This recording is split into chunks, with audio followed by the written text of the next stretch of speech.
Ham Radio Prep is the fastest and most effective program to study for your ham radio license. Our complete multimedia course makes it easy to pass the ham radio license test, even if you're a beginner. Study at your own pace with 10 step-by-step lessons that are simple to understand and cover all of the official FCC questions. Take our course and you'll pass the exam on your first try or your money back, guaranteed. Begin your journey to becoming a licensed ham radio operator.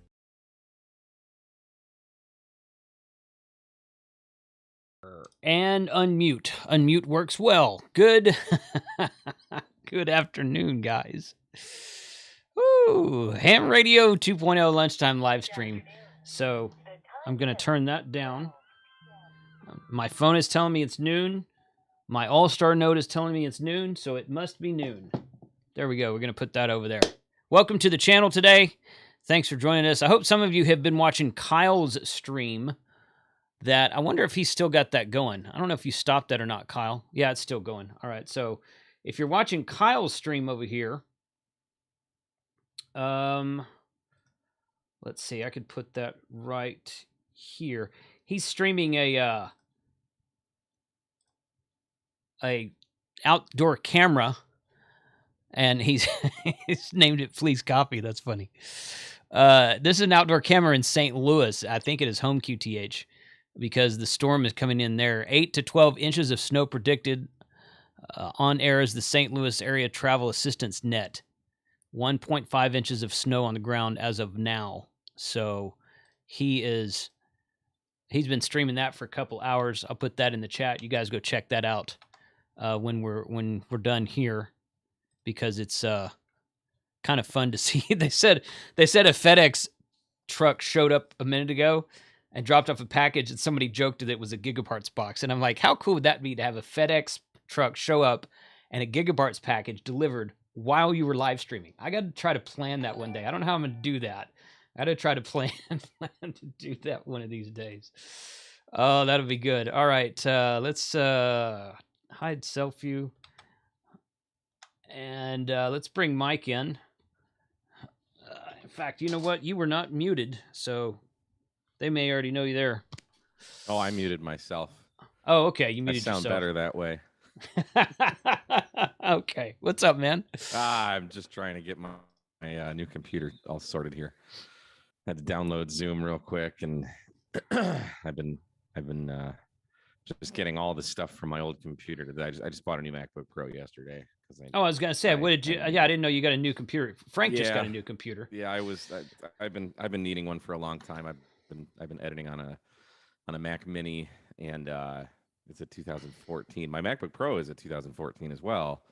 That one works fine, but the Mac Mini is just dying.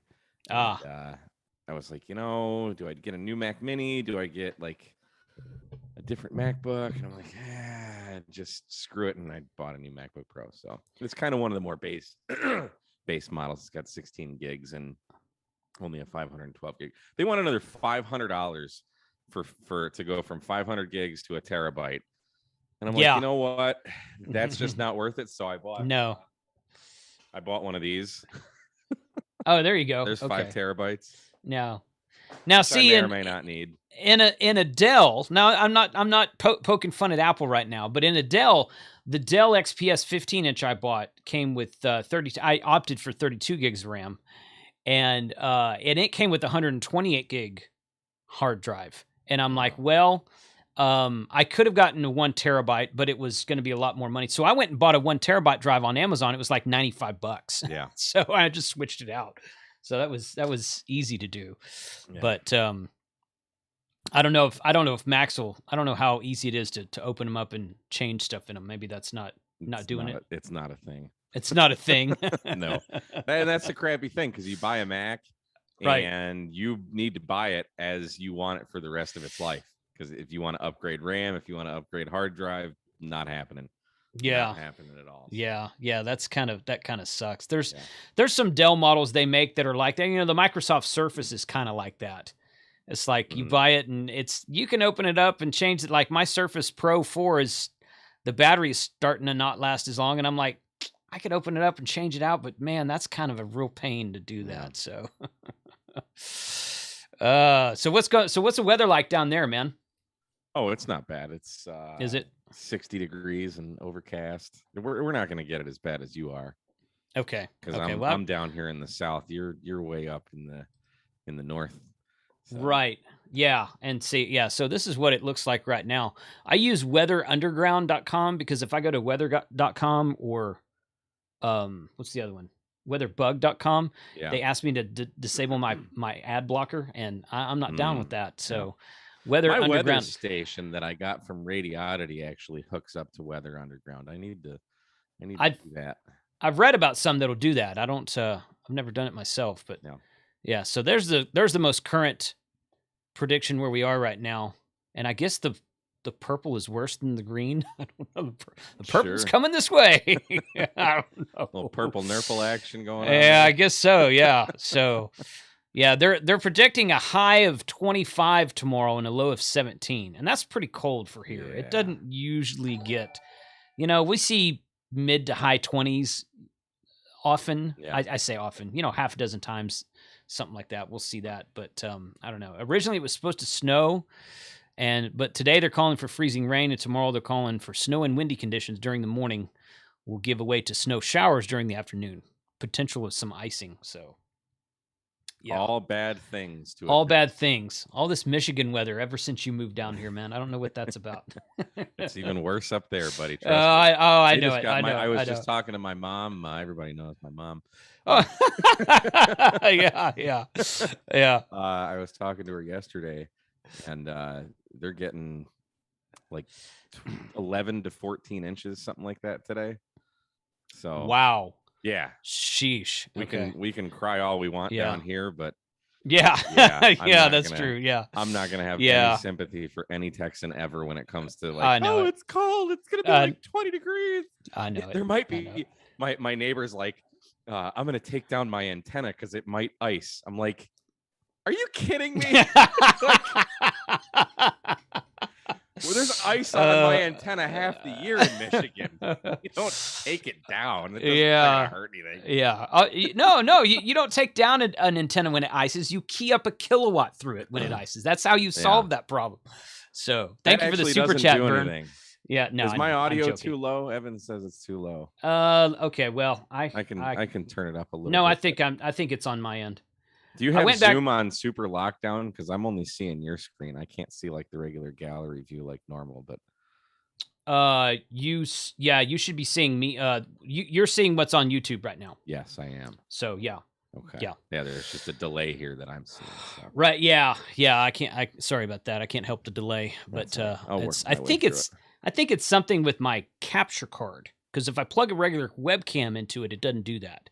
But the video quality from the webcam is not as good as this video quality. So I think I need to tinker around with my capture card settings a little bit. Yeah. So that's right. I look stunning with this new FaceTime camera on a. Is that Apple still can't put a good camera in a freaking computer. Oh. For as much as we spend on these things. Yeah. No, it's all right, but it's not. I was setting up OBS and I transferred all my scenes from my old computer to this computer, which is actually very easy to do. Yes. And I'm looking at the camera with this and I'm thinking, I should get like 1080 out of this, right? So, when you first launch OBS and it runs through like what it thinks your settings should be. Yes. It thinks this should be 720. I'm like, really? What? Like who is using 720? Are we still using the old computer monitors for the VGA monitors? VGA monitors. Well, now if you have a StreamYard account, which I know you use, unless you have the top tier, 720 is the limit on it. So you're streaming in 720 when you're on StreamYard. I'm just talking OBS. But just like when I'm recording my Monday mailbag videos. Oh yeah, because I'm using OBS for that. No reason for that. And I set it up. When you set up OBS, you can set it up to like I'm streaming or I'm just using it to record video, and I set it up to just record video, and whatever. So yeah. But I'm using my old iPhones for cameras anyway, so it doesn't really matter.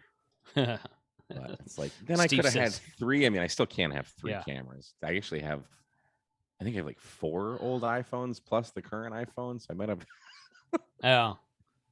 I watched your mailbag video yesterday. In fact, I watched 3 or 4. You made a comment too. I did. Yeah, helping I watched the YouTube algorithm. I watched a bunch of YouTube videos on my TV inside yesterday afternoon, and yours was one of them. And I noticed that when you switched to this camera over here, you had the focus square on your face. Yeah, So I'm yeah. like, oh, That's the tracker cam. yeah. In case you move too fast, Dude, I don't care, man. It works. Yeah, it works. Yeah, and people are watching them. I think it's funny as hell that that's there. Yeah. I'm literally. So I have this app. So I believe I said this in my last video. As much as I love Apple and how innovative they used to be, they still haven't figured out. There's probably a lot of people that have all these old iPhones laying around, and maybe we should just let them use those as webcams. Nope. Oh yeah. So the way I'm using a webcam. So OBS will just see the phone and it will just capture its screen. Right. It's not just capturing the camera, it's capturing what your phone is actually seeing on the screen. So I'm using that for one. Then I have an app called Epoch Cam, EPOC Cam. It's all one word. And that allows me to actually capture what my camera is seeing. But it won't let me use 2 cameras. So I have them on both phones, but you can only use one at a time. So it's like, come on. So that's an app thing. So I need to like submit a request to them.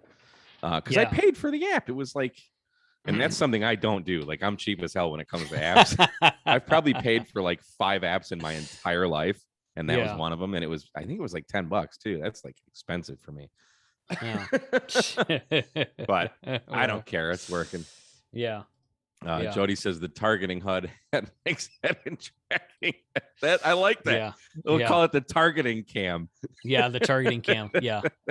Heads up display. Use the HUD. That's what it's there for. Somebody name that movie. Name that movie I just quoted. Oh, that one's not familiar to me. I You go hang out with Mike for a weekend, and you hear a lot of random movie quotes that you may not hear in other places. So, which is not a bad thing. It's not a bad thing. That's anyone who grew up in the 80s or was alive in the 80s should know that. Use the HUD. That's what it's there for. I'm even doing. Well, I grew up mostly in the 80s, but yeah, no, I don't recognize that one. So yeah, it's a good movie. So somebody back, it was WA7PBE. Is there any bread and milk left in the store? So I went to the store yesterday, and the aisle that I saw the most shortage on? The chips. Like, people completely destroyed the Tostitos aisle. I mean, like Doritos, Tostitos, Fritos, they're all gone. Plenty of milk and bread. Hang on, let me comment on that. Because I love Fritos. Yeah. They're probably one of my favorite chips. And it's been hard to get. I like the Fritos scoops, the big ones. Yes. Those have been hard to get lately. And I saw one of the guys, the Frito guy. I'm like, dude, what's up with the Fritos? What's up? He's like, I'm like, are they back ordered or something? Is there a corn? She's like, dude, everything's backward right now. So all of this, the whole world being back ordered is finally hitting corn and chips now. So, like, I go to the Walmart across the freeway from me, and it's just a whole aisle full of chips. I'm just like, I want some Fritos. It's like every chip in the world, and then the Fritos aisle, it's like floor to ceiling is just empty. I'm like, empty. Gosh. So I haven't noticed a shortage on really anything in a long time at the stores I go to. But yesterday, I was like, okay, people are stocking up. They want to have their chips and salsa for the cold spell, I guess. So, which is cool. It's cool. It's not gotta stay warm, Yeah, it sucks. I didn't even think about that. I need to go grocery shopping because I have like nothing here. Oh yeah. I've got beer. I've got the staples, but yeah. I don't have milk. So I do have bread. I don't get why everybody needs milk and bread when it's like winter. Like, what about like steak? Right. Potatoes, things that will actually sustain you. It's like, I'm gonna make a milk and bread sandwich. Milk and bread. Yeah, bread's just I bought sandwich meat yesterday. I like to go to the deli and get fresh cut sandwich meat. Yeah. We had bread already, but I think we had milk already also. But I bought some My wife wanted some olives and stuff, and I bought 3 kinds of chip. I went to the chip aisle, and I'm like, hey. So, yeah, that's my wife saying people buying Fritos because they're making chili. No, I was looking at 45 Auto. He got it. It's from Iron Eagle. Well, I think WA7PBE got it first. Oh, did he? Yeah. Oh. So Iron, and now that you say Iron Eagle, I'm like, yes, that's what it's from. Time to die, Iron Eagle. We'll say die, Iron Eagle. Oh yeah, he did get it. Photo by example, I love that. Yeah, photo by example. But yeah, I don't know. I just thought that was odd that the chips aisle was like not even the frozen pizza aisle looked that picked through, and I'm like, that's what I'd be doing. Is like, let's get some frozen pizzas and whatnot, and then if the power goes out, then you can light a fire and still cook a pizza. So I don't know, but improvise. I got a charcoal grill. I can cook some steaks. I can barbecue some ribs. I got a pork butt in the freezer that I need to defrost, but I'm probably not going to because it'll take 2 days to defrost, and then it takes an entire day to cook, and 8-10 pounds of pork butt I'm not going to eat before Florida. So somebody asked, yes, I'm going to Hamcation. Right. Yeah. Yeah, I'm looking forward to that. Yeah. I bought 2 of these on Amazon Monday. I've been wanting to buy some of these for a while. There's a 5-gallon portable water storage for camping and whatnot. So I've been wanting to get a couple of these. Now, these have spigots on the bottom of them. That's one reason I got them. Mm-hmm. And they've got washers, and they seal up really nicely. But the ones I really wanted were stackable. So these aren't stackable, but they've got carry handles on them. They're nice and portable. So I got 2 of those. I got them in the mail yesterday. Yeah, they arrived yesterday. So I rinsed them out real good. Put it doesn't come with the bottom spigot on it. So I put them all together and everything. Filled them up with water, and I set them up on the bar area between our kitchen and dining area. And my wife comes downstairs, and she's like, "Did you buy those?" And I said, "Yeah, I've been wanting to buy those." She goes, "You bought water on Amazon?" I'm like, "No, I bought the containers on Amazon." So $40 for a plastic. I know, yeah, I know it. It's not, yeah, they're not cheap, but I mean, whatever. It's fine. I've been wanting to. When we were in Galveston last February, a year ago, Galveston got hit with more power outages than the area where I live now. In fact, my folks came over here and stayed for a few nights because their house was out of power, and my house here where I'm at right now was out of power for like maybe 12 to 24 hours. I don't even know exactly how long it was off, but we were out power for 3 days in Galveston. And after that, even there was a lot of water that, like, they turned the water off in the city. When they finally turned it back on, they said they had this boil notice. They're like, if you're going to use tap water, put it in a container, boil it, and then drink. Don't drink it straight out of the tap. Yeah. And I'm like, well, okay. So that's actually what that's for, is to kind of, have some fresh water just around, just in case.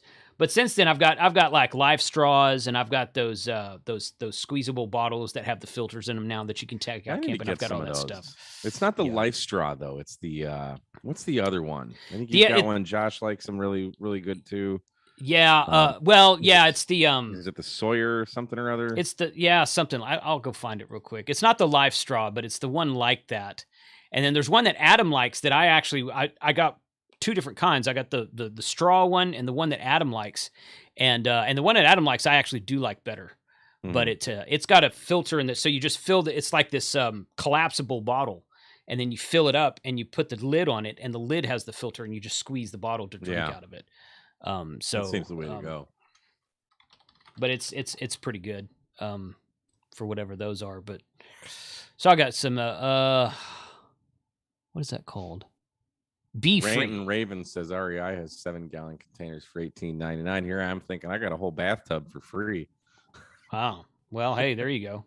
Yeah, Bee Free. This plug one it up right with here. My toilet plunger and fill it with water. Yeah, just make sure it's a new toilet plunger. It's clean, I'm sure. Yeah. And this Sawyer. Yeah. So I've got one of those, and I've got like the 4 bags that accessory pack that comes with it, and then the Bee Free. I've got that too. So I like both of those. But those work well. So I've got that if needed, and I don't anticipate anything being real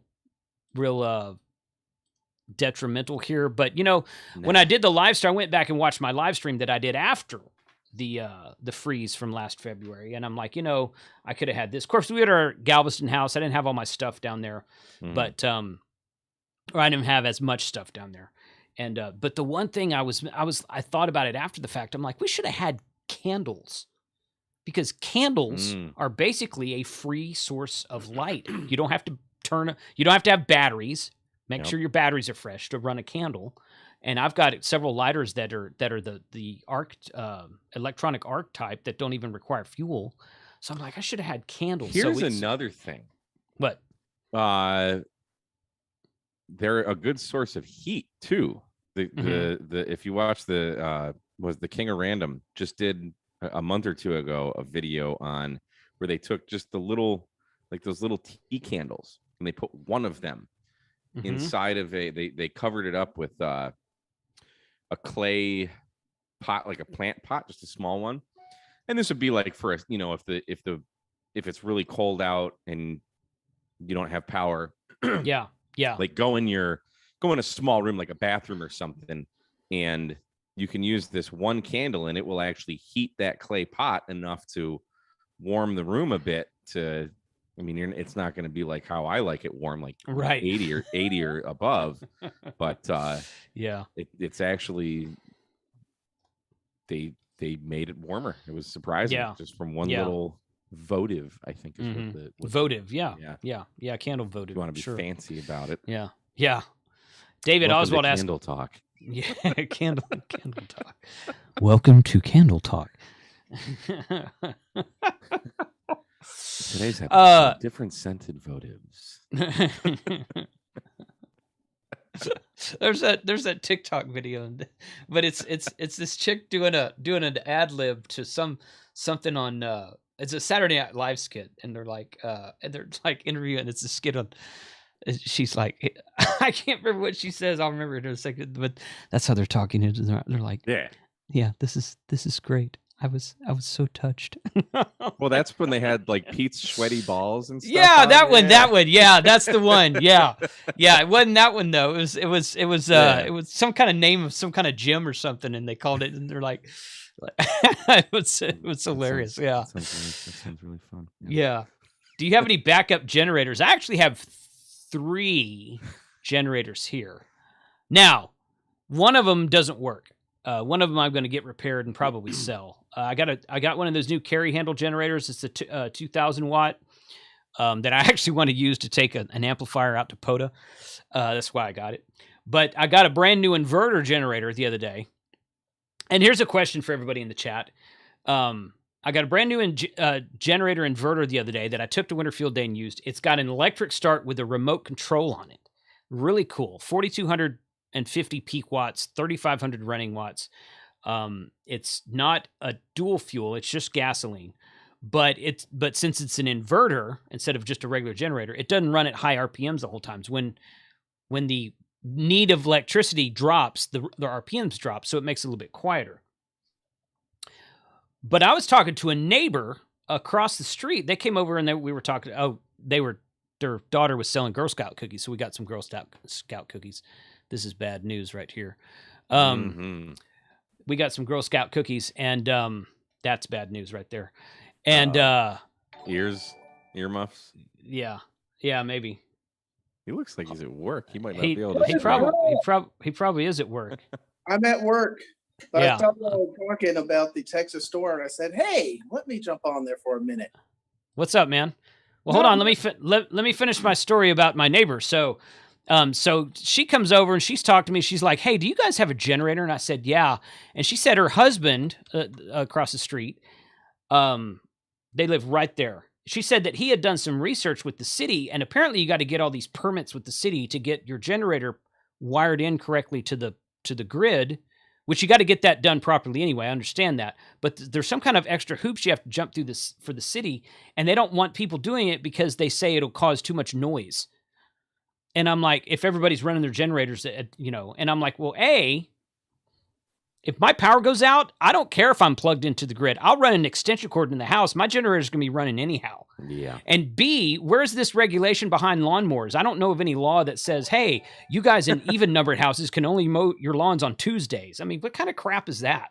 That's a bunch of, so I'm not aware of this idiotic rule, but it's something I'm going to have to look up and check on now. Well, there is a rule that says all lawns must be mowed before 7 a.m. on Sunday. So yeah. Always that guy. Yeah, that guy. Yeah, for sure. All right, Frank, what's going on, man? Have you just got a few minutes? Yeah, I just got a few minutes and thought I'd jump on and say a few words on the winter storm topic. But what have you recovered already? We just kind of looked at some of the weather stuff that's on weatherunderground.com and looked at the temperatures and whatnot. Kyle's got a live stream he's been doing for the last couple hours. Of course, he's in St. Louis, but they've already had 1.5 inches of snow. So he's got a live stream with the camera pointing at his street with all the snow falling. So that's kind of cool. But yeah, I got no special preparations going on. I have my battery backup system. I already have batteries charged. And I think I figured out a way to plug them in the wall and also have the machine on. So if I lose power at night, it'll be uninterrupted for me. I do not have a generator yet, but if I lose power, I think I'm just going to go to my neighbors and we're all going to, have a neighborhood cookout because they have a gas stove. I would see all my appliances are gas. I don't have a problem with that. In fact, really, the only thing I would want a generator plugged into in my home is my blower motor for my AC and heating unit, because my heater is gas, but the blower motor, the fans that run the blower motors in the house, is electric, and it's 110. So if as long as the gas is on, so if the power goes out and I have a generator to run the blower motors, that can heat the whole house, and then I just would have probably one room of plug outlets. I don't even need anything more than that. Really? He has his generator outside and wired into his house. Yes. Then next to his circuit breaker panel, on the circuits that he wants the generator to run, there is a second 3-stage switch. Correct. That's what I want. There is main, and then there's generator. And on his blower and also the circuit that has his refrigerator is that has 2-3 switches on there. And when it happens, he turns on the generator, then switches to generator and generator. And those circuits, only those 2 circuits are isolated out of the main circuit breaker panel. That's exactly what I want. Yeah, Ranting Raven says, don't forget your fridge. Good idea. That's exactly what I want, and that's what I'm told by my neighbor, that the city has some ordinance or some kind of. They didn't say against it. They just said you got to jump through all these hoops to get it done. Why would Let me touch on the fridge real quick. Yeah. When it's cold out, you don't need to power your fridge. Do what we do up north. Put it outside. That's right. We literally had in my house growing up, we had we called it a mud room. It's kind of, it's kind of a room before you get into the house. Yeah. It's not really insulated. Anything that needed to be refrigerated in the winter or from like fall to spring was in that room. So in the cold, a refrigerator is not quite as important as in the summer. You're right. Well, then also, if you use power in Texas, usually it's hot. You start with everything in your fridge, eat first, and don't open up your freezer, and you start putting out in that order. But that's right. I actually have 2 12-volt refrigerators. They're both small, but if push comes to shove, I'll set a freaking solar panel out, plug a bioenno into it, and run my fridge that way. I ran one. There was a new company that sent me a new 12-volt refrigerator that I did a review video on last weekend at Winterfield Day. You guys will see that upcoming. I ran that fridge on a 50 amp a 50 amp gigaparts battery all weekend with no charger at all. Now, at nighttime, it got colder outside than I had the fridge set to.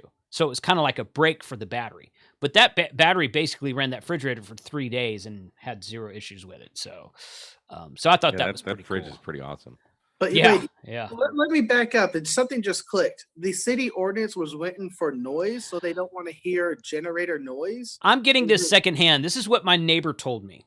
So I got to call the city and find out what exactly the stipulations are. I'm not all about this whole. Hey, I'm going to buy this house and it's going to be my house and I have the title to the house and I'm responsible for paying property taxes on the house, and the city coming in and saying, "Oh, you can't do this and this and this." I'm like, yeah, I really can. It's my property, you know. So I'm not. That's why I don't like HOAs.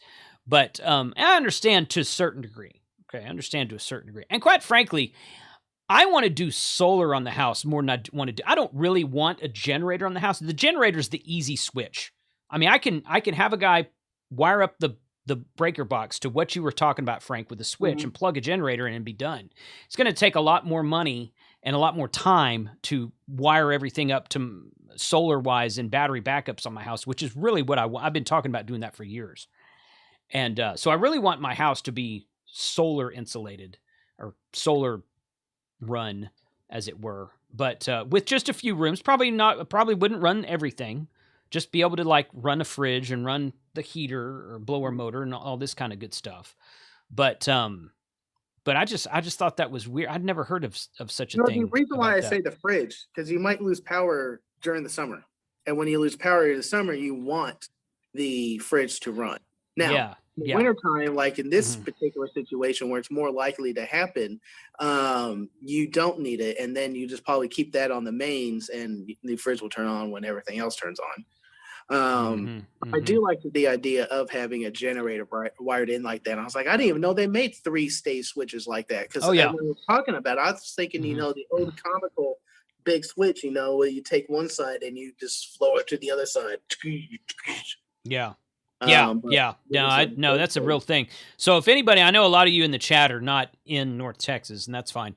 But if anybody knows any electricians in this area that would wire something like that up for me, let me know, because that's several people that you sent me that does electrical. I'd want someone a little bit more experienced in actually doing that. I can call him and ask him if he's ever done that before. Yeah. And if he says, "Oh yeah, I've done that before," then okay, I would use him.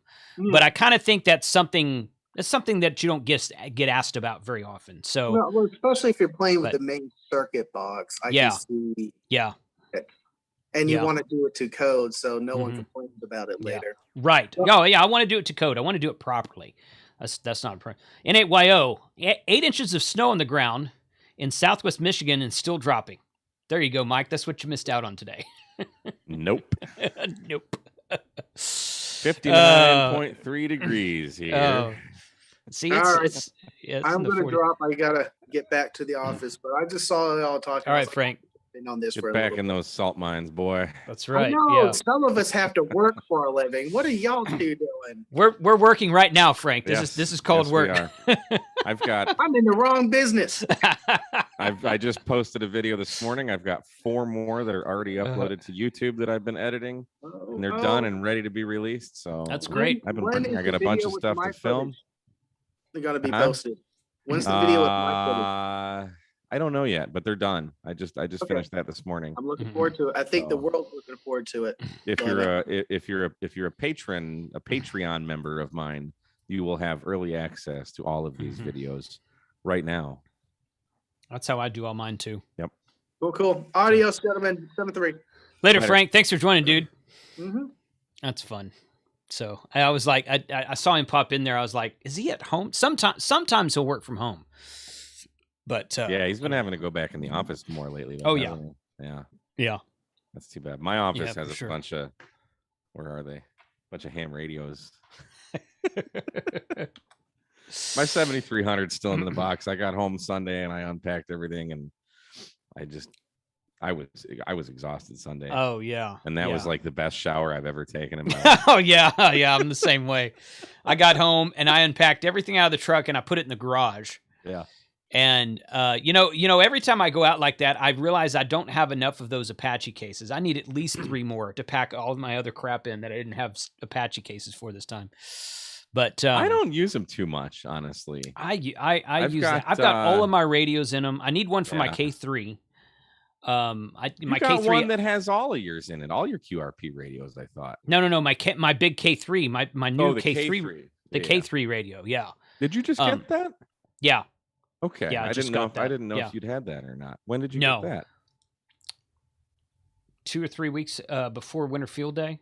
Something like that. So I had never even used it yet. In fact, the guy who sold it, I bought it used on QRZ, and I got it, and everything was fine, but it didn't come with a microphone. So I went back and looked. I'm like, okay, it doesn't actually say it comes with a microphone. So I wasn't able to use it.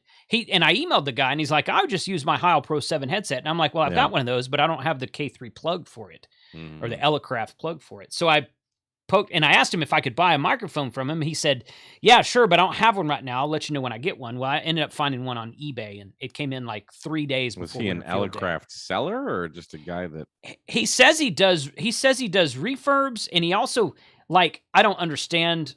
I'm sure I didn't get the whole story, but he says that people pay him to build the Elecraft kit for them, and I'm like, can you just pay Elecraft to do that? Yes, you can. I'm like, what? He's like, man, I just put it out there one time, and I had like 3 people take me up on it, and I'm like, okay, dude, hey, entrepreneurship, more power to you, capitalism, baby. I don't know. Absolutely. So maybe his solder flows better. Maybe. I don't know. Oh, speaking of, dude, you got you lit a bug in me the other day. I got this bug last night. My wife was watching the college basketball game. Which I don't really care much about that. I was kind of listening to it in the background. So I got out the solder station. I put everything on the kitchen table. Put my pad down on the kitchen table. Got all my stuff out, and I started wiring up a bunch of these plugs. Like those this one right. Power poles though. What do you use? Well, this is a power pole. This one right here goes to one of those gigaparts batteries. Oh yeah. Can go to the 24 or the 50 amp hour here. I wired these 2 up. These are just little short jumpers. Yep. So I wired up 2 of those. I took several of these that I had like this right here. Like this one, the power poles was falling off of one end of them, and I just kind of fixed them up, and I've never soldered power poles before, but I was like, I'm gonna try this, and it was actually quite simple. Did you crimp it and then solder, or you just soldered it? I crimped it and then soldered it. Okay. Yeah. I got some of those. I do that sometimes. So the difference between the power pole connectors that are the solid circle, those tiny ones, and the ones that have like the U in it. Yeah, those are the 45 amp ones. Right. Those solid circle ones suck. I mean, unless you're using like tiny wire, they're terrible. Which I'm usually using like 12 or 14 gauge wire, and they don't fit on those. So I bought. You understand that the really tiny one is a 15 amp for tiny wires. The 30 amp is a little bit bigger hole for like the 30 amp ones are the ones I have. Yeah. Well, and then the bigger one is that's open is for like 12 it's for 10 gauge and stuff. Correct. Yeah. So most of the stuff I got is 12 gauge. I've got some 14 and 16, but I don't use that stuff much. I figure bigger is better when it comes to wire when you're powering a 100-watt radio. So I'm just like, you can't hurt anything by using bigger wire, but you can hurt something by using smaller wire. The 30 amp Bioenno I have has the big 75 amp power pole on it. Oh, does it really? Yeah. Sheesh, that's weird. But so I was like, you know what? I feel like soldering. I bought a new package of tips for my my iron, and I ordered those actually while we were at field day. So those were here on like Monday. Nice. And they got a wide flat one, and they got a smaller flat one, like the flat one you had. And I'm like, okay, let's try that. Change out the tip. That's the one that I use 99.9% of the time. Yeah, and I just turn it on, let it come up to temperature, soldered the heck out of it, let it sit there, and then I started doing stuff, and I'm like, I don't know, I got the itch to do something, so I did it. So just keep those tips clean, man. Yeah, I told you, every time you take it out, clean it, tin it, clean it, re-tin it, heat it. Clean it, re-tin it, put it away. I mean, it's a whole process, but your tips will last you forever. I mean, you saw how shiny my tip was. I've been using that same tip for 3 years. Yeah. In fact, the tip I got was brand new, so it was all silver. And I'm looking at it, and I'm like, I bet that tip of Mike's wasn't black when he first got it, but I bet, like the tip of it, it's silver still. because you got solder in it, but the rest of it's all black. Oh yeah. And I'm like, because there's actually there's a coating. I forget what it is, but there's actually a coating of some kind of metallic coating on a solder tip that I mean, you kind of want to be careful with them because you can etch that off and stuff. So I mean, it's not a big deal to buy a new soldering iron tip. You know, what are they? A couple bucks, but I got a 5-pack for like $8 or whatever it was. I mean, who cares? But it's better to just, if you just take care of them. Yes. You don't ever need to buy them again. So. Right.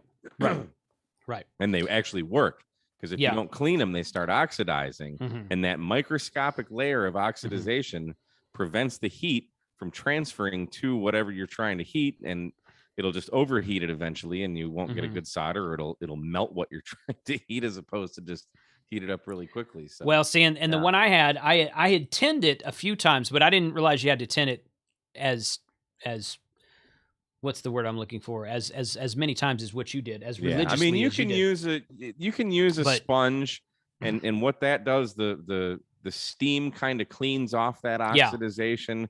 I don't prefer that way. I've literally never used the sponge with my soldering iron. I didn't even. It's not even in there anymore. Well, I lost mine, and when I saw yours, I'm like, "Oh, you lost yours too?" Because I didn't lose it. I have it. I just didn't bring it. I'm like, I don't use it. Yeah, I don't use it. I use the get a, if you don't have one. I have the exact same one you do. Yeah, but get one of these. Oh no, I don't have one of those. The thing inside the Hako, it sucks. I hate it. Yeah, and this is Hako too. It's the same brand, but it's just more, and it's a different little.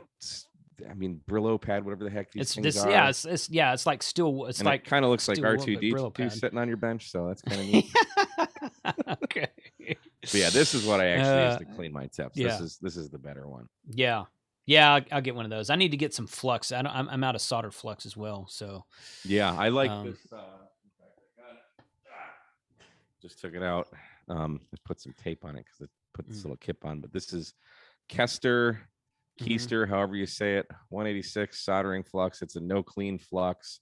It's a liquid. It's got a really fine metal tip on it, and it just puts a little dab of flux on there.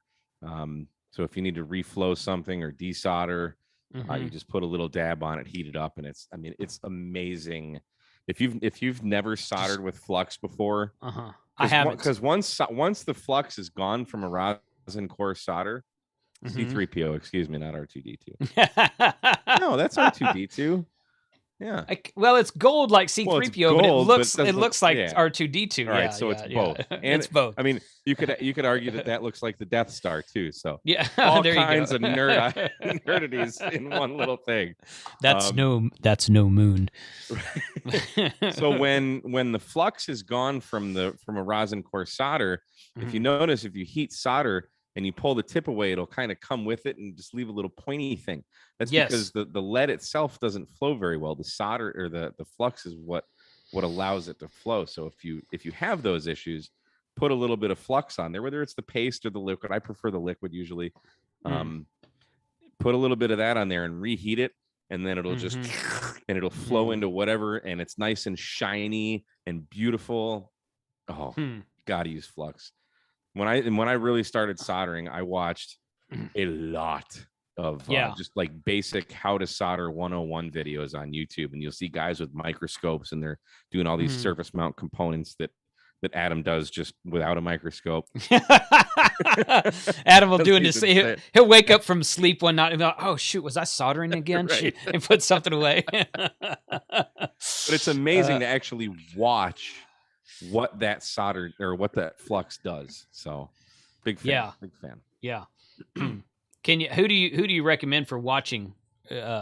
Like, is there a specific channel you would recommend? Oh, I have no idea. I just typed in like how to solder, soldering basics, just. And you didn't find anyone that you preferred or anything? Nothing that, I mean, I didn't like subscribe to any of them. I just spent a couple days on the couch over the weekend or something, just watching some videos. And then you go in your shack and you try it and you're like, holy crap. Right. And it works. I watched other videos on like how to splice wires with the Lyman splice and different ways of doing that. And that's kind of where I learned to heat from underneath, like we were doing with the Coax, and let that whole thing get hot, and then the solder will flow through it once it's hot enough. You don't actually you don't use the tip of the soldering iron to solder, oddly enough. So right, yeah. Rhea has a Flux pen. I haven't graduated to that yet. I'm still using these bottles. That sounds interesting, though. Mm-hmm. I did. No, I take that back. I did used to have a Flux pen. It had a little dabby thing, little spring thing. I've never tried that. I didn't like it as much. I mean, it was good, but I really like this, just because it's like I said, it's got like a little syringe needle point on it, and you can just see. There's the tip. There's a bunch of crap on the side, but it's just a really fine tip. And then get some rubbing alcohol too, because that cleans off the. You can just drown your components in it, and that cleans and like a Q-tip, and that cleans the flux off. So, since we're on the subject, yeah. I went to Amazon and I just bought these little bottles. I think I got like 8 or 10 of these for like $5 or $6. And these also have a little metal tip. So after you solder, you can drown them in alcohol and so that's alcohol, not water in there. This is alcohol, yeah. Okay. So, and even watching, there's a guy in New York that fixes Apple stuff, Macs and iPhones and things. So like basically, if you take any Mac to Apple and say it's broken, guaranteed 100% of the time they're going to be like, well, you need this and this, and it's going to cost you $800, and you might as well just buy a new computer, blah blah. They're full of crap most of the time. So you can send your computer to this guy in New York. I forget who he is, but he does these repair videos, and he just watching his videos, you can learn a lot about solder. That's how I learned about, because he's just pouring alcohol on all of the inside of this Mac. Really? And I'm like, wow. What? Yeah. Like right after he fixed the power supply or something, he's like, yeah, there's a little diode or resistor or something that went bad. He replaced it, like a little 3-cent part. And now your computer's fixed. So usually if Apple says your computer's broken, they're lying to you. Louis Rosman is a name that's being thrown around in the chat. Is that who you're talking about? It could be. I don't know. I don't know. But Carlos is in there talking about it. So I would guess it is. Yeah. But his name is Louis. In Fight Club, when you die, you have a name. And his name is Louis Rossman. His name is Louis Rossman. Okay. Well, Rhea's going with it, so we'll go with that. Yeah, we'll go with that. Well, Mike doesn't have any Flux, straight skills, son. Yeah, good luck with that. Oh, okay. Well. You know, if that would have been anyone else except NAYO, I'd say they're full of crap, but I bet he can probably do that. So, nah. I mean, you can, but if it heats too long and you need to reflow something, yeah, you're well, I put one of these M&P Evo tips on my Coax. That I have running to my off-center fed dipole. And I was getting some weird SWR fluctuation when I was keying up FT8. And I was like, well, shoot, maybe I soldered something wrong. So I took that whole coax down and put my old RG8 coax up that I'd been running for a long time. I was trying to upgrade my coax. Well, after I put the old coax back on, I had the same issue. So it turned out to be something with the antenna itself. Yeah. I think something was just broken in it.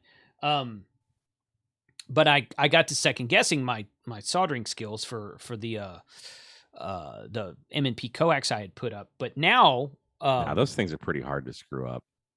Well, it was just soldering the tip on. That's what I was like, the way you showed me to do it, I was like, okay, I'm going to go back and because you're right, you can take those apart pretty easily. Yeah. I was like, I can go back and take those apart, just make sure that those are in there, and maybe get some flux and just unflow the whole thing and resolder it and just go for it. So I did find out this morning, that the Broad Pro 50 version of coax that I have, the main difference between it and the HyperFlex 10 is that mine is a solid core, where the HyperFlex is a stranded core, and the Broad Pro is not. You can bury the Broad Pro if you want to, but it's much more rigid. So it's basically made for a permanent installation. Yeah. If you're going to put up something at the house and leave it there, that's you don't want to carry that crap around with you in the field. No. But I remember having to roll up your LMR 400 last year. I think that's solid core, isn't it? They make it both ways. They make some that's solid core, some that's not, and I've got some that is solid core, so that's probably one you're talking about. Yeah, it was a nightmare. But yeah, it's kind of the Messi kind of a and pain. Poloni. And when I was talking with Stefano, he was kind of saying that he's really there's so much to talk about. I'm going to make videos on it, but the Messi and Poloni Coax, throw out everything you know about traditional Coax because he's not making RG8X, LMR 400, RG213. He's coming at it from a completely different angle and really kind of making his own. Yeah, it's kind of its own animal. Yeah, with better specifications than all of those. Like the Ultra Flex 7 that we were using on the Buddy Hex was slightly thicker than RG8X, but had better specifications than RG213. So, which is twice as thick. I mean, it's insane. So, right. But he's really trying to lead the way in stranded coax, and I think he's doing a phenomenal job. Like I was just blown away. I mean, I think we all were when we were playing with it over the field day. So I guess we should tell people. So for Winter Field Day, Messi and Poloni supplied us with all the coax, so we had to put all of the connectors together, all of the jumpers. Here's one of them.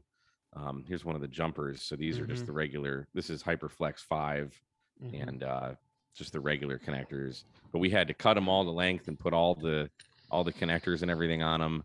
So that took like the better part of a day. Yeah, I mean, we're taking our time and taking lots of drinks in between, mind you.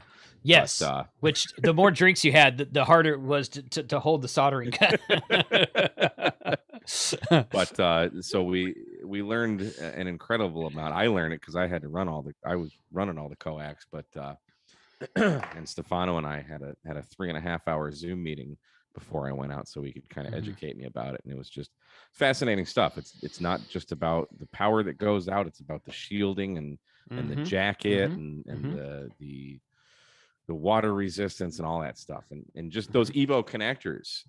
You know, we look at a regular I don't have any, just a regular PL259 compared to even these I'll say lesser expensive Messi and Poloni connectors. Regular PL259, even a good one, feels like a piece of garbage compared to this. And those Evo connectors, yes, it's still a PL259, but it has like N connector type specifications. So it's good for up to gigahertz. So correct. And it installs like an N connector too, because an N connector is like a BNC. It's got the little center thing that you got to solder. So he's kind of taking inspiration from the higher quality things and making them like hybrid for what we as amateurs use. So it's impressive stuff. It is impressive stuff. The way he described it to me was he has more strands in the cinder core. Yep. Like a lot of these will have like 9 or 12 or maybe 15 strands, and his has like 24 in some and 37 in others. And then the shielding or the foil or the mesh, the braid, well, the shield also, but the braid, he has more strands in the braid so that when you push the braid down, it pops back up. He has a video on YouTube about that. Yeah. And then the shielding around it is a lot of the times solid copper instead of like a copper aluminum. Yeah. So, but he has some that are copper clad aluminum also, but most of it's copper. So it's kind of the little stuff like that. And it's just a combination of all that stuff together that just makes it so much more great. And I was able to coil them all back up halfway nicely. I mean, we're talking 164 foot runs of a 10 millimeter thickness. So kind of your RG213 LMR 400 type thickness, maybe a little bit thinner.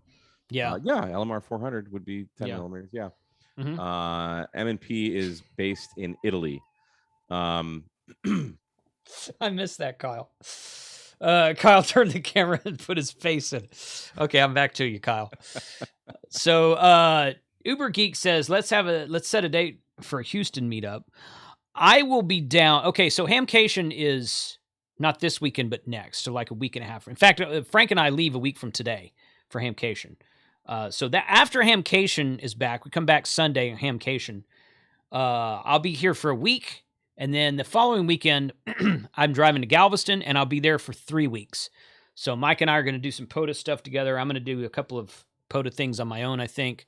But yes, so we can definitely do some sort of meetup when we're down there, assuming assuming the weather holds reasonably well. But let's see. I gotta let's see. I want to put. I mean, this weather, even in a storm. Yeah. It's not that bad.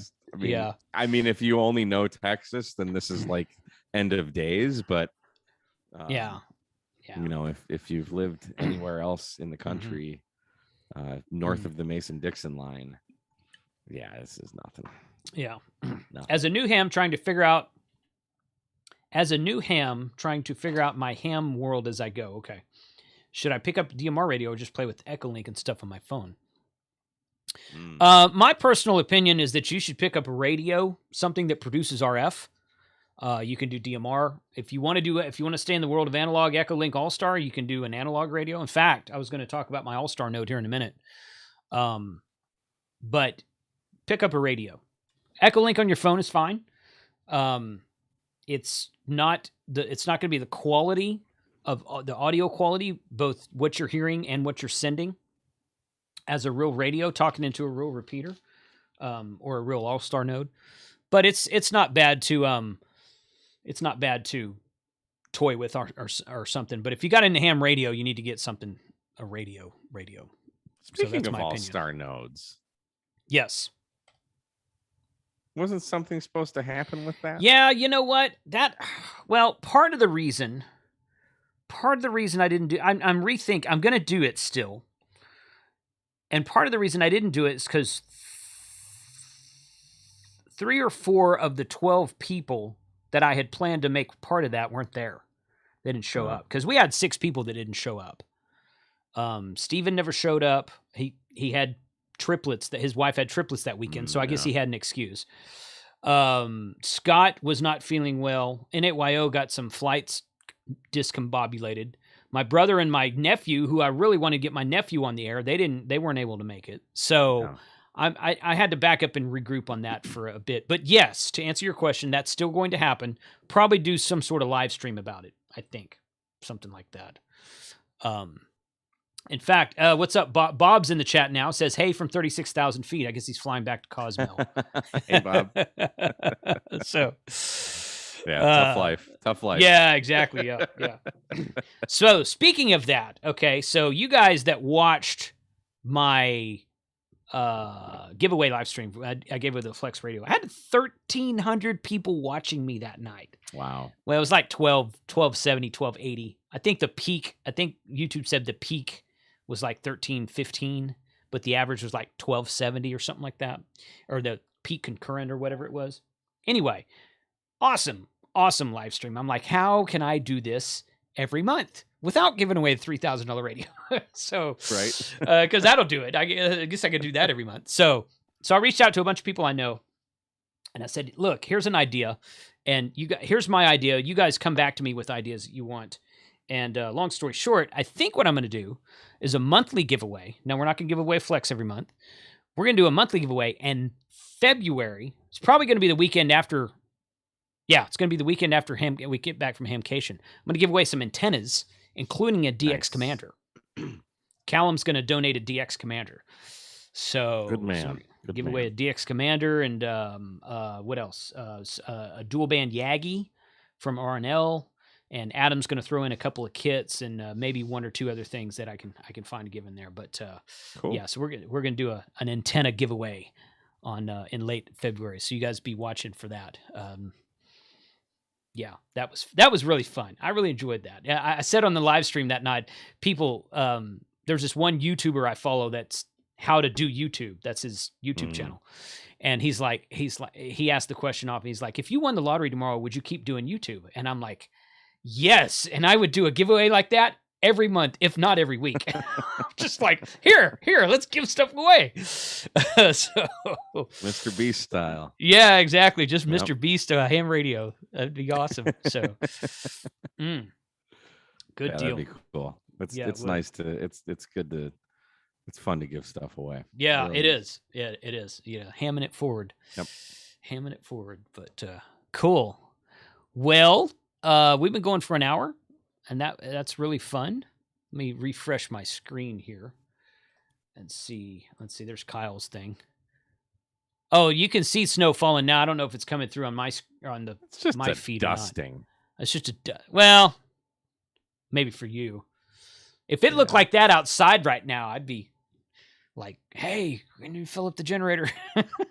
only because the grid in my neighborhood sucks. Every time we get a big lightning storm, Frank was talking about the power going out at summer earlier. I've never had the power go out in summer except during a thunderstorm. If it thunderstorms, there's a 50-50 chance that my neighborhood's going to lose power. It's just the grid out here is not very thunderstorm proof. Yeah, but, I'm pretty much the same here. It's actually been a while since the power's gone out here, and we're due. So I suspect that we're gonna not have power. And the crappy thing is, I just spent a couple days like draining all my batteries down to like 50%. Except for a couple of them. Yeah. Mm-hmm. So now I'm like, do I charge them? Yeah. I got plenty of charges. I can do it, but it's like, And they're not big batteries. The biggest battery I have is 30 amp hours. So it's like, what am I really going to do with it? I mean, I can keep some lights on. I can power my TV and watch all two of, or I get 3 stations over the air here, and one of them is Spanish. So there's not much TV watching at Casa de K8MRD. Yeah. Yeah. And my stupid internet is not, it's over the power lines. So if the power goes out, there's no internet. So it's not like I can just plug my router into 12 volt and we're back up, which is all I care about anyway. I need to get rid of this internet. Don't get Sudden Link. The name alone should tell you. Yeah. Yeah. I don't even think that's an option here. It shouldn't be. It should be illegal. They should be dismantled and sold off with the Detroit Lions and just swept under a rug. Like, there's 2 things that are just really bad and are not good at winning, and it's Sudden Link and the Detroit Lions. I'm not even a football fan.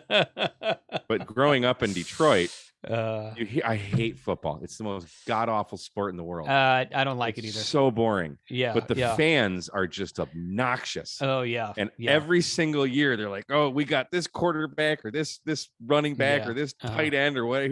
They all suck. Every year. They're all like, man, the Lions are going to do something this year. Look at Matt Stafford. Couldn't lead the team.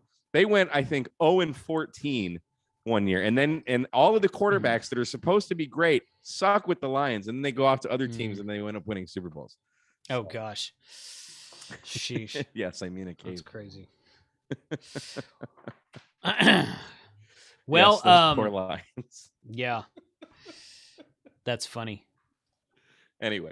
Okay, I was going to say something. I got sidetracked. So, yeah, Kyle's got his live stream going in St. Louis. And that's okay. All right, so everyone who is able. Okay, so those of you in Texas, I'm going to be monitoring 3 repeaters and/or talk groups or whatever you want to call them today. And I got some videos I'm going to record in the shack this afternoon, so I'm going to have the radio on. I may not be able to answer you, but the radio will be on. The first is Texas Statewide on DMR, not the Brandmeister Talk group, but the original Texas Statewide on DMR. If you have access to that, you probably already know it. So I'll be listening to that today. Those of you around the North Texas area, I'll be listening to the 442.900 repeater in Euless. Okay, now that repeater has Echolink. It's W5EUL, but the last time we tried it, I could hear you guys talking through the repeater, but when I keyed up the repeater and came back to you, you couldn't hear me. There was something weird on that Echolink connection. Yeah. So you can try it and see, but if I don't answer you, it's probably because you can't hear me and there's something. See, I want to get on that Texas statewide net. Yeah. Or whatever the heck it is, but it's not Brandmeister, you said. No, it's not Brandmeister. That's just it's a Seabridge network. You've actually got something I can just configure my Pi to do, or no, but you've got it. You have to get onto it via repeater. Now I'm working on a Pi-Star connection, but there is a very tall, there's actually I think 2 of them, very tall, good coverage repeaters in the Woodlands. How far are you from the Woodlands exactly? 40 miles. Okay, so it's possible, but maybe not with an HT that you can. I can hit the Conroe repeater. Yeah. There's Which 2 of them in is- Tomball. There's one in Conroe. Tomball's There's way south of me. Okay. There's one in Spring, but it's not up very high. Last Spring I checked. I probably wouldn't be able to hit Spring. I can hit Conroe with my 50-watt radio inside and my antenna on the roof. Okay. There used to be a repeater in Huntsville. It was up for like a year, and I think it died. And the guy this 2 or 3 years ago, I talked to him. He's like, "Yeah, I'm going to replace it. I just don't know when yet." And as far as I know, it never went back online. So, but yeah, you'd be able to. We could talk more about that. We could talk more about that. One of these days, I'll get on that. Yeah. But the place I'm going to be probably mostly, now I'll be monitoring those other 2, but I've got my All-Star hub up and running, and that's 43136. And that's what I need to send you, Mike, because you could build something like that. Yeah. Because it's just. I taught you how to solder. Yeah. Well, it's not really. Actually, you probably don't have to solder much on this. You just drop it onto a Raspberry Pi and Linux configure it. I don't think you have to solder anything on this. No, that's not true. You do have to solder something.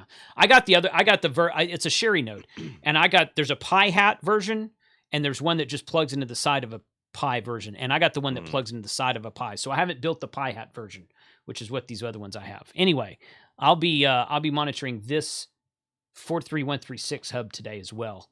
So W6HER just connected. K04OBR, I saw you connect earlier, and W9DXM is in there as well. So those are the 3 places I'll be listening today.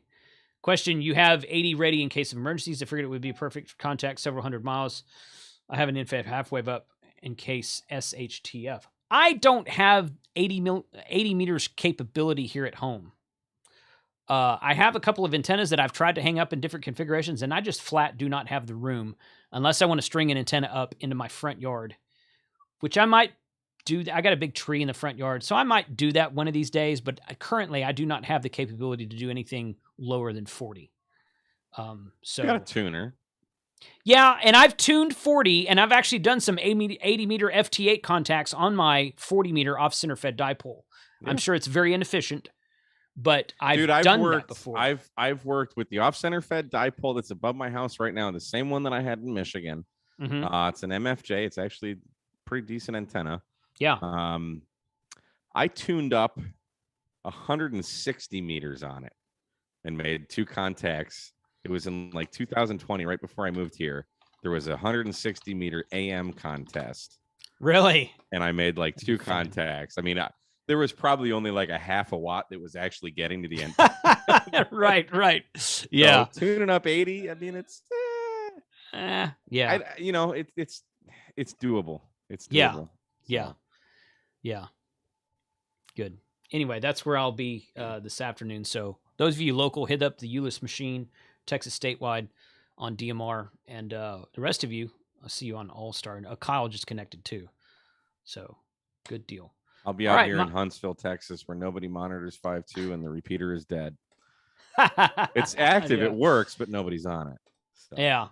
I'm trying to get some more repeater activity on this repeater out here that I'm connected to. You can try to connect to Echolink again and see if they fix that. I don't know if they did or not, since that one time you guys were on it, but so. I mean, it's not going to snow here, so I'm not too worried. Yeah. If anything, I'll just listen to you guys. Like, okay. Oh, it's snowing. Yeah. We're skidding all out all over the streets. We can't drive. And where's my milk and bread? Right. I'm not going anywhere. I'm staying home, dude. Texans would like screw the milk and bread? You'd think we need barbecue. We need pork butt and brisket. It's fixing to be an apocalypse. We have all that in the freezer. We're not worried about that. We keep that on hand 365, man. It's not that's not a problem. All right. Well, that's a good answer. Yeah, exactly. Cool. Hey, Mike, thanks for coming on today, buddy. We're gonna have to do this more often. Yeah. We said that last time, and look where it got us. Yeah, that's true. But what I want to pick your brain about that funky red. You don't want that. LifePo 4 battery charger. You don't want that. I'll show you what it is. Okay. Hang on. The one in your mailbag video? Yeah. Here's here's what they actually look like when they come. These are garbage. So when I did the Genasun video and I showed here's what a charge controller does that makes a lot of noise, it was this kind. But they're great charge controllers for charging batteries. Just don't get them near your radio. And they're like $18, $20, something like that. So this is like the third iteration that I've gotten that come with the heat sink, which I immediately take off. And I just solder some power poles on here. Mm-hmm. And I just put some heat shrink on it. I was talking about no, you had like a desktop looking thing. It looked like a soldering station to me, but you said it was a lithium iron battery charger. Yeah, that was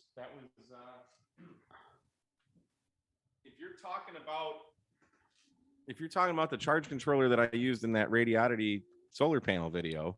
No, your mailbag video. When the guy asked about charging lithium iron phosphate or lithium iron, what's the other one? Yeah. That guy. Yes, that thing. Yeah. That thing. Yeah. Yeah. Thing. Yeah, so why awesome. I love this. Why that over like say the Gigaparts ones? Because Gigaparts didn't have one. So but this one this one has features. Okay. You can do things with this. This charges all the different chemistry batteries. Yeah. It will charge. So if you have a battery that doesn't have a BMS, this port right here, this comes with a little, let's just call it a sled, that there's a wire that connects to here, and then that connects to the individual cells. So this will do the balancing, which is totally unnecessary for lithium iron phosphate. Like if you're going to buy a LiFePO 4 battery, they all have the BMS inside of it.